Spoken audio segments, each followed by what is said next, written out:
ने दावा किया है कि उसने ईरान की सुरक्षा समिति के अध्यक्ष अली लारिजानी को टारगेट किया है। मीडिया में इसे लेकर कई तरह की ऐसी खबरें चल रही हैं जिन्हें कंफर्म नहीं किया जा सकता।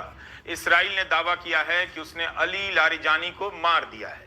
अल जजीरा इसराइल के रक्षा मंत्री के हवाले से मारने की खबर दे रहा है, लेकिन ध्यान रखिए, अल जजीरा कतर का सरकारी मीडिया है और ईरान के टारगेट पर कतर भी है। इन खबरों के बीच लारिजानी ने हाथ से लिखा यह पत्र ट्वीट किया है।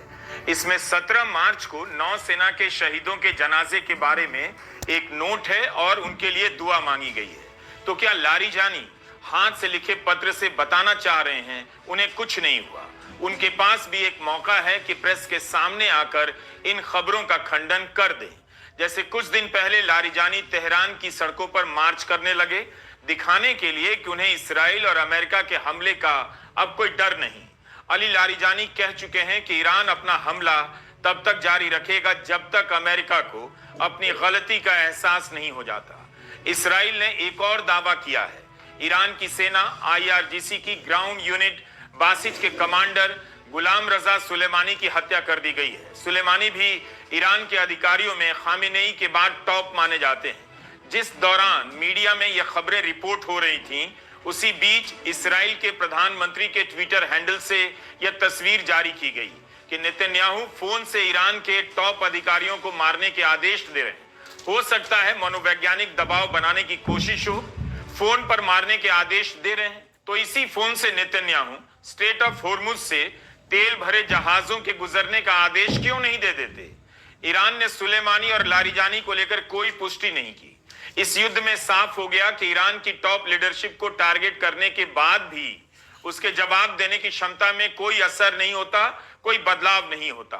नेतन्याहू को लेकर भी अफवाहें चल रही हैं कि वे देश में हैं या नहीं, इसका भी खंडन आता रहता है। ईरान की सेना के प्रवक्ता ने अंग्रेजी में ट्रंप से कहा कि युद्ध का नतीजा ट्विटर से तय नहीं होता, युद्ध के मैदान में तय होता है। इस युद्ध का नाम आप एपिक फ्यूरी की जगह एपिक फियर रख दीजिए। It's better to name this war as Epic Fear instead of Epic Fury. आज के वीडियो में श्रीलंका से लेकर पाकिस्तान, मलेशिया से लेकर दुबई और भारत की अनेक खबरें हैं। इन सब को जोड़कर देखिए, आपको यह दुनिया बिखरी हुई नजर आएगी। If these gorgeous B-2 bombers, give me that bomber, Andrews. Let me just hug that little sucker. Trump अपने ऑफिस की मेज पर 2 लाख टन बम लेकर उड़ने वाले B-2 बॉम्बर का मॉडल दिखा रहे हैं, उसकी खूबसूरती बयां कर रहे हैं, गले लगाने की बात कर रहे हैं। खार्ग पर हुए हमले में इस विमान का भी इस्तेमाल हुआ था, लेकिन युद्ध की बात केवल बम से नहीं होती, शतरंज से भी होती है। ट्रंप ने कहा कि ईरान के लोग स्मार्ट हैं, हाई IQ वाले हैं, इंटेलिजेंट हैं। ईरान महान शक्ति है। 3 हफ्ते भी नहीं बीते, ट्रंप लगता है ईरान के प्यार में पड़ने लगे हैं। कहीं ऐसा तो नहीं कि ट्रंप की सोच और उनकी जुबान पर ईरान का असर पड़ने लगा है। 5 मार्च को ईरान के उप विदेश मंत्री सईद खातिबजादे ने कहा था, भारत और ईरान शतरंज की मानसिकता से खेलते हैं, अमेरिका की तरह फुटबॉल की मानसिकता से नहीं। कूटनीति ही एकमात्र विकल्प है, उनका यह बयान है। 16 मार्च को ट्रंप शतरंज की बिसात की बात करते हैं। बम गिराते समय नेताओं को लगता है उनसे दमदार कोई नहीं, लेकिन बात करने आते हैं तो शतरंज का सहारा लेने लग जाते हैं। People don't understand to a large. It's a big chess game at a very high level. It's a very high level chess, the highest. And I'm dealing with very smart players. These are smart people. They don't get there. You know, when you deal with some of these people, you're dealing with high level intellect, very high IQ people. These are really smart people and violent people and vicious people and some very nice people. And some are very nice but violent. They turn violent. Iran के विदेश मंत्री Abbas Araghchi कह रहे हैं, Trump के राजदूत से मेरा कोई संपर्क नहीं, हमले की शुरुआत से पहले तक ही था। इसके अलावा कोई भी दावा किया जाए तो यह सिर्फ तेल के बाजारों को संदेश देने के लिए है। ट्रंप को अब यह समझ आ गया कि उनका मुकाबला किसी ऐरे गैरे से नहीं। हम इस वीडियो में उनकी प्रेस कॉन्फ्रेंस पर विस्तार से बात करेंगे, क्योंकि अब ट्रंप खुद अपने अकेलेपन को दिखाने लगे हैं, जताने लगे हैं। उनके बयानों से लगने लगा है कि ट्रंप का साथ हर देश छोड़ चुका है। ईरान पर हमले के फैसले ने उन्हें टैरिफ से ज्यादा अकेला किया। इस बीच इन खबरों पर भी नजर डाल लीजिए। पाकिस्तान ने अफगानिस्तान के एक अस्पताल पर बमबारी कर दी, जिसमें 400 से अधिक लोगों के मारे जाने की खबर है। और लेबनान से खबर है इसराइल ने वहां 800 लोगों को मार दिया है। इसराइल ने गजा में अस्पतालों पर बमबारी कर दुनिया को सिखा दिया कि अस्पताल और स्कूलों पर भी हमले किए जा सकते हैं, क्योंकि एक जगह पर इतने सारे लोग मौजूद होते हैं और सफलता बड़ी दिखाई पड़ती है। भारत ने पाकिस्तान के हमले की निंदा की है, कहा है कि रमजान के महीने में यह हमला कायराना है।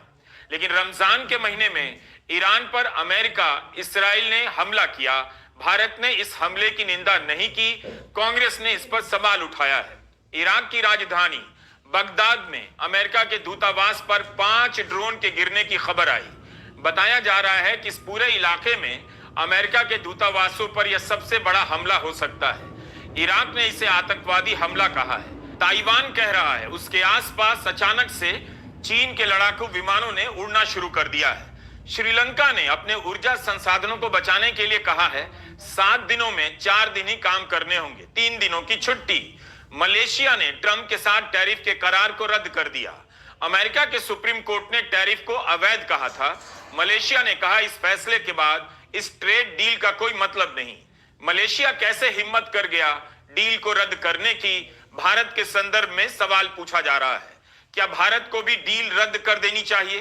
खाड़ी के देशों में दुबई टारगेट पर है, लेकिन वहां से कितनी कम खबरें आ रही। इसके कारण भारत में चाय से लेकर चमड़े और खाने पीने की चीजों का निर्यात कितना प्रभावित हुआ है और लोगों की नौकरी कमाई पर कितना असर पड़ा है, पूरी तस्वीर आपके सामने नहीं आ पा रही। भारत में जिस दुकानदार ने कमर्शियल गैस नहीं मिलने के कारण अपनी दुकान बंद कर दी, वह इस युद्ध को लेकर क्या सोच रहा है यह भी हम नहीं बता सकते। लगता नहीं युद्ध को लेकर उनकी कोई राय भी है। इस बीच अमेरिका ने क्यूबा की तेल सप्लाई रोक दी थी। वहां पर अंधेरा है, अस्पताल बंद हो गए। 1 करोड़ लोगों की जिंदगी खतरे में है। ईरान पर झटका खाने वाले ट्रंप कह रहे हैं वे क्यूबा पर कब्जा कर लेंगे। It's a failed nation. They have no money, they have no oil, they have no nothing. They have nice land. They have nice landscape, you know. It's a beautiful island. I believe I'll be having the honor of taking Cuba. That'd be good. That's a big honor. Taking Cuba. Taking Cuba in some form, yeah. Taking Cuba. I mean, whether I free it, take it, I think I can do anything I want with it. Cuba के लोग तेल से लेकर दवाओं तक के लिए तरस रहे हैं। ट्रंप क्यूबा द्वीप की खूबसूरती की तारीफ कर रहे हैं, मौसम की तारीफ कर रहे हैं, जैसे उनके लिए लोगों का होना कोई मायने नहीं रखता। इस आदमी ने खूबसूरती का मतलब बदल दिया। हर बदसूरत काम को यह खूबसूरत बताता है।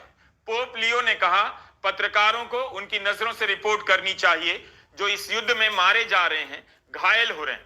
पोप को ट्रंप को भी नसीहत देनी चाहिए जो ईरान पर हमले को जब तक जस्ट फॉर फन बताते रहते हैं।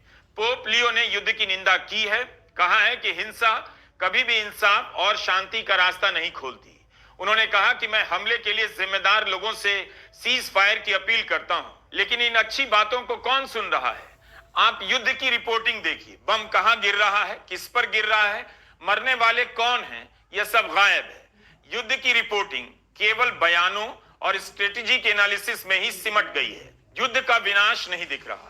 हथियारों के कलात्मक वीडियो दिखाए जा रहे हैं। कभी ईरान अपनी मिसाइलों के वीडियो जारी करता है, कभी अमेरिका।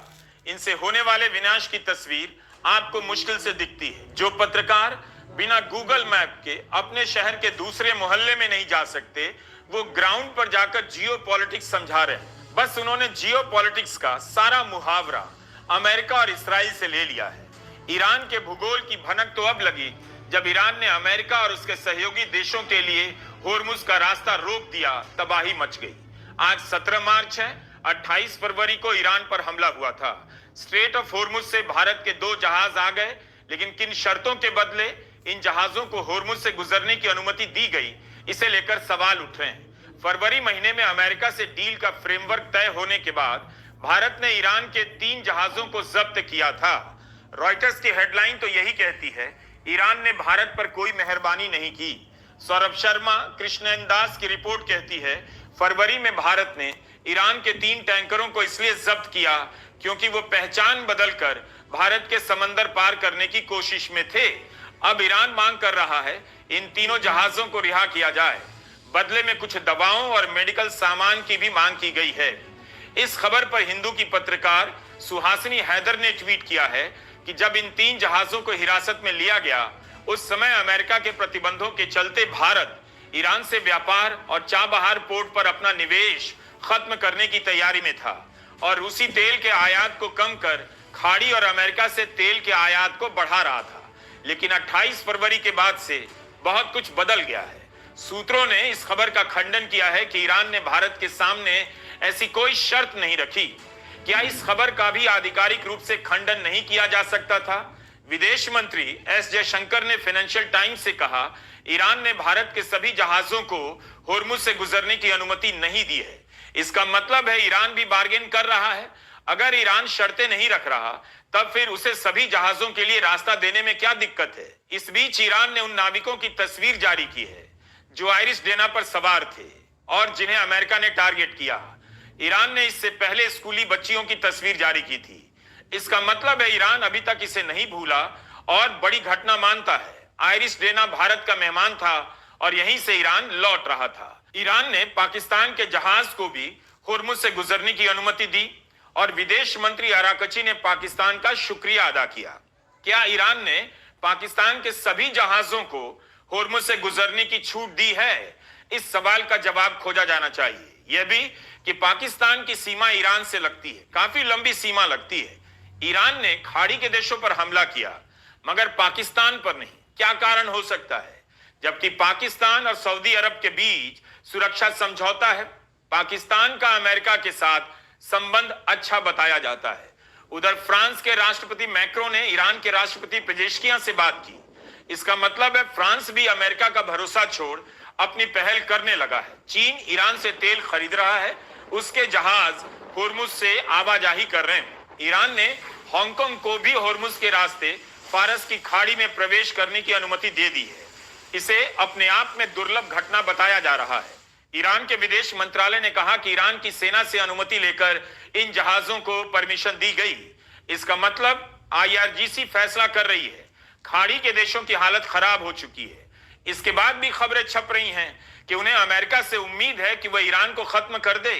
ईरान बार बार खाड़ी के देशों से कह रहा है, अमेरिका का विरोध करो, अपने देश से अमेरिका के राजदूतों को निकाल दो। लेकिन रॉयटर्स और फाइनेंशियल टाइम्स में खबरें छपी हैं कि खाड़ी के देश अब चाहते हैं कि ईरान को इस हालत में नहीं छोड़ा जाए कि वो आगे भी तेल की सप्लाई के लिए खतरा बन जाए। वे नहीं चाहते कि ट्रंप बीच में ही युद्ध से निकल जाएं। अगर ऐसा हुआ तो खाड़ी के देशों को और भी खूंखार ईरान का सामना करना होगा। सऊदी अरब भी चाहता है भले ईरान में तख्ता पलट ना हो, लेकिन वह पहले से कमजोर हो जाए। खाड़ी के देश युद्ध में शामिल होने का साहस नहीं दिखा पा रहे, मगर अमेरिका की पीठ के पीछे छिपकर चाहते हैं अमेरिका उनका काम कर दे। यही इसराइल भी चाहता है। अगर इन खबरों में कुछ सच्चाई है तो खाड़ी के देशों को सामने आकर अपना पक्ष साफ करना चाहिए। ईरान के विदेश मंत्री अब्बास अराकची ने भी यही सवाल उठाया है। उन्होंने कहा है कि इसराइल और अमेरिका के हमले में कई 100 नागरिकों की मौत हुई है, 200 बच्चों की जानें जा चुकी हैं। खबरें हैं कि कुछ पड़ोसी देश जहां अमेरिकी सेनाएं तैनात हैं, वो ईरान पर हमले की इजाजत दे रहे हैं और इस नरसंहार को प्रोत्साहित कर रहे हैं। उन्हें अपना पक्ष साफ करना चाहिए। तो क्या खाड़ी के देश लंबे युद्ध के लिए तैयार हैं? खाड़ी के देशों का कारोबार ठप है। उनके साथ कारोबार करने वाले देशों की हालत बिगड़ने लगी है। ईरान ने कभी उनके तेल ठिकानों पर हमला नहीं किया। यह कैसे हो सकता है कि खाड़ी के देशों के सैनिक अड्डे से अमेरिका ईरान पर हमला करे और ईरान जवाब न दे? राष्ट्रपति ट्रंप से यह सवाल कई बार पूछा जा चुका है। अब ट्रंप ने कहा उन्हें किसी एक्सपर्ट ने इसके बारे में नहीं बताया था। 28 फरवरी के हमले से 9 दिन पहले ईरान ने संयुक्त राष्ट्र की सुरक्षा परिषद को पत्र लिखा, कहा कि वह इस हमले के जवाब में अपनी रक्षा का अधिकार रखता है और जिन जगहों का इस्तेमाल हमला करने में होगा उसे वह अपने दुश्मन का ठिकाना मानेगा, हमला करेगा। 19 फरवरी को ही ईरान ने कह दिया था वह खाड़ी के देशों पर हमला करेगा।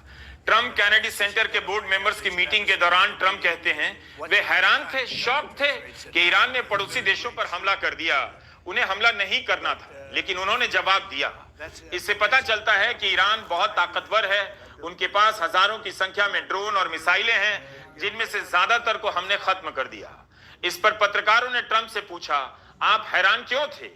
क्या आपको इस बारे में हैरानी हुई कि किसी ने आपको पहले ही नहीं जानकारी दी थी कि ईरान का जवाबी हमला कैसा हो सकता है? तब उसके जवाब में ट्रंप ने कहा, किसी भी एक्सपर्ट ने उन्हें इसकी राय नहीं दी कि ईरान खाड़ी के देशों पर हमला कर सकता है। ये लोग वर्षों से एक साथ रहे हैं। असल में ईरान मिडिल ईस्ट पर कब्जा करने वाला था। वो अपने परमाणु हथियार से इसराइल को हराने वाले थे, लेकिन जब हमने उनके परमाणु ठिकानों पर हमला कर दिया तो उन्होंने हजारों मिसाइलें बनानी शुरू कर दी। No, the greatest experts, nobody thought they were going to hit. And I heard they were sending missiles to UAE. I said, that's strange. You know, UAE is like the banker for Iran. They're like the banker. Qatar, their neighbors, they got along okay. Saudi Arabia. All of a sudden, Kuwait is getting hit. Bahrain is getting. All these countries are getting hit. There was no expert that would say that was going to happen. It's not a question of like, gee, should you have known? And if we did know, big deal. I mean, we have to do what we have to do. अगर Iran ने Trump को हैरान किया तो NATO ने उन्हें हताश किया। नेटो और अपने दूसरे सहयोगी देशों से बार बार अपील करने के बाद लगता है अब ट्रंप को समझ आ गया है कि इस लड़ाई में उनका साथ देने वाले कम हैं और दूरी बनाने वाले ज्यादा। ट्रंप खुलकर बोलने लगे हैं कि ब्रिटेन के रवैये ने उन्हें निराश किया। ब्रिटेन ने मदद का हाथ तब बढ़ाया जब जरूरत का समय जा चुका था। I always said, you know, the problem with NATO is we'll always be there for them, but they'll never be there for us. So it's very disappointing. And then after we obliterated them, destroyed their military, the whole thing, and it became a much safer zone, he said, we're going to send over 2 aircraft carriers. I said, I don't want them anymore. I don't want them after we win. I want them before we start. I don't need your aircraft carriers after we've already won. So, you know, those things are very disappointing. Trump के पास जवाब भले ना हो, एक जवाब का दूसरे जवाब से संबंध भले ना हो, प्रेस पर देशद्रोह का मुकदमा करने की धमकी देते रहे हों, मगर ट्रंप हमेशा पत्रकारों से घिरे हुए हैं। बड़ी बात है कि 28 फरवरी को जिन देशों ने ईरान पर हमले की खुलकर निंदा नहीं की, वो अब दूसरी तरह से अमेरिका को ना कह रहे हैं। ट्रंप ने अपील की थी सहयोगी देश होर्मुज की सुरक्षा के लिए अपने युद्धपोत भेजें, सबने मना कर दिया। नेटो के सदस्यों ने कहा इसका गठन हमले के बाद बचाव के लिए हुआ है, ना कि किसी दूसरे देश पर हमला करने के लिए। जर्मनी, इटली, ब्रिटेन, फ्रांस सबने ट्रंप को मना कर दिया, तो ट्रंप अब एहसान गिना रहे हैं। You have to remember, we have 45,000 troops in Japan. We have 45,000 troops in South Korea. We have 45,000, 50,000 troops in Germany. We defend all these countries. And then, do you have any minesweepers? And they say, well, would it be possible for us not to get involved? हम और आप एक बिखरा हुआ America देख रहे हैं। Trump की इससे बड़ी कूटनीतिक हार क्या हो सकती है? युद्ध वो अवसर होता था जब अमेरिका के सहयोगी सोचना बंद कर देते थे और अमेरिका के साथ युद्ध में कूद जाते थे। शिकागो के एक प्रोफेसर ने इस बात को कुछ यूं कहा कि इस बात की संभावना ज्यादा है कि ईरान अमेरिका के गठबंधनों में फूट पैदा कर देगा और अमेरिका उसे संभाल नहीं पाएगा। 17 दिनों में ईरान ने कमाल की बढ़त हासिल की है। वह युद्ध से पहले के मुकाबले आज ज्यादा ताकतवर है। ईरान दुनिया के तेल के दाम कंट्रोल करने लगा है। ट्रंप के टैरिफ के समय अमेरिका कुछ अकेला हुआ और अब ईरान पर हमला करने के बाद सामरिक मामलों में, स्ट्रेटेजिक मामलों में अकेला पड़ता नजर आ रहा है। टैरिफ से तंग आकर कनाडा और ब्रिटेन के प्रधानमंत्रियों ने चीन की यात्रा शुरू कर दी, करार करना शुरू कर दिया। अब ईरान पर हमले और होर्मुज के कारण अमेरिका से अलग अपनी सुरक्षा के बारे में सोचने लगे। यह शायद पहली बार या दशकों में पहली बार हो रहा होगा जब अमेरिका के सहयोगी ट्रंप के कहने पर युद्धपोत नहीं भेज रहे हैं। इसका एक और मतलब है, युद्ध करने और उसे अंजाम तक ले जाने के लिए उन्हें ट्रंप की क्षमता पर भरोसा नहीं। ट्रंप गड़बड़ा गए। कभी कहते हैं होर्मुज को खोलना है तो सभी को मदद करनी होगी, फिर उसी प्रेस कॉन्फ्रेंस में कहते हैं उन्हें किसी की मदद चाहिए नहीं। So we want them to come and help us with the Strait. My attitude is, we don't need anybody. We're the strongest nation in the world.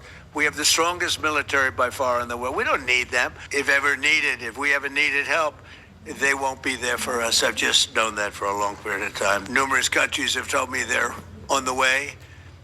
Some are very enthusiastic about it, and some aren't. Some are countries that we've helped for many, many years. Now, this isn't need.